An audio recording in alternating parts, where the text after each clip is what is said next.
তবল union ৯ নং word বিএনপির কার্যালয় উদ্বোধন এবং আমাদের দেশ নায়ক তারেক রহমানের ৩১ দফা বাস্তবায়ন এবং ২০২৫ সালের সদস্য নবায়ন এবং নতুন সদস্য ফর্ম বিতরণ অনুষ্ঠানের আজকের সম্মানিত সভাপতি ৯ নম্বর ওয়ার্ডের সাবেক বিএনপির সভাপতি মাহমুদ হোসেন মেম্বার, আজকের অনুষ্ঠানের প্রধান অতিথি আমাদের নেতা জেলা বিএনপির যুগ্ম সম্পাদক সাবেক যুগ্ম সম্পাদক এম এ আকবর, এনায়তনগর ইউনিয়নের সাবেক সভাপতি আব্বাস আলী বাবুল, কাশীপুরের নেতা আমিরুল ইসলাম, আমাদের নারায়ণগঞ্জের মুন্সিগঞ্জ যুবদলের নেতা আমিরুল ইসলাম সহ ৯ নম্বর ওয়ার্ড বিএনপির নেতৃবৃন্দ, সবাইকে আমি আন্তরিকভাবে শুভেচ্ছা জানাচ্ছি।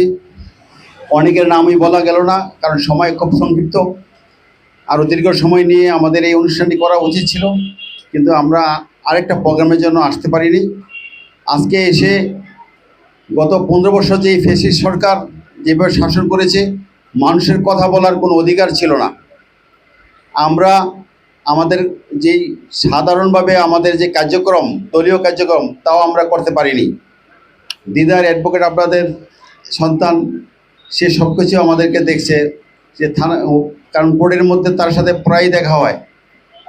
আমরা আজকে এই সবার মাধ্যমে আজকে বোঝা যাচ্ছে যে আমরা কিভাবে আমাদের মুখ বন্ধ করে রেখেছিল। আজকে আমরা একাদশ নির্বাচন খুব সন্নিকটে। ৯ নম্বর ওয়ার্ড সবসময়ই বিএনপি অধ্যুষিত এলাকা। আজকে যারা এই ৬ জন তরুণ কবির, শাহ আলী সহ ৬ জনের নাম শুনলাম, তারা অনেক দিনই এই এলাকায় কাজ করছে। আর আজকে উদ্বোধন, এই কার্যালয়টি উদ্বোধনের মাধ্যমে আজকে যে কর্মসূচিগুলো সবই আজকে সুন্দরভাবে সম্পন্ন হবে। এই কার্যালয়ে বসার পরে সবগুলো কর্মসূচি আস্তে আস্তে তারা পালন করবে এবং এই কারণে এই কাজে আমরা সার্বিকভাবে সহযোগিতা করব। আমি ধন্যবাদ জানাই আমার এই এলাকার মুরব্বিবৃন্দ, যাদেরকে এই যে দীর্ঘদিন আমি পাশে পাইছি, তাদেরকে সাথে পরিচয়, কিন্তু আজকে রাজনৈতিকভাবে তাদেরকে পেয়েছি। কারণ আগামী নির্বাচনে আপনাদেরকে প্রয়োজন হবে, কারণ মুরব্বীদের কথার উপরেই ভোট আমাদের দেশে এখনও মানুষ সম্মান করে।